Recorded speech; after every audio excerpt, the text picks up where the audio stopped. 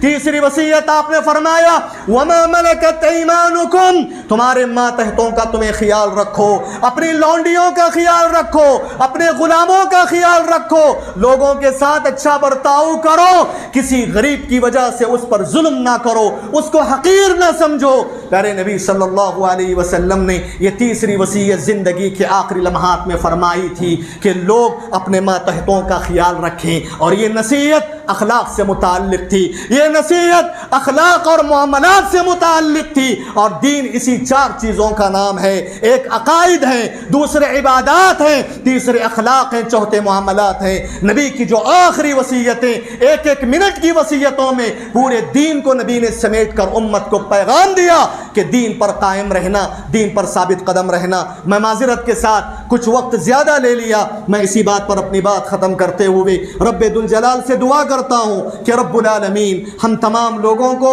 یہ پیارے نبی صلی اللہ علیہ وسلم کی جو عظیم نصیحتیں تھیں، جو عظیم پیارے نبی کی نصیحتیں اور وصیتیں تھیں، اس کی پابندی کرنے کی اللہ تعالی ہم سب کو توفیق عطا فرمائے، اور اللہ تبارک و تعالی ساری امتیوں کی طرف سے پیارے نبی صلی اللہ علیہ وسلم کو جزائے خیر عطا فرمائے۔ آمین۔ اقول قولی ھذا واستغفر اللہ لی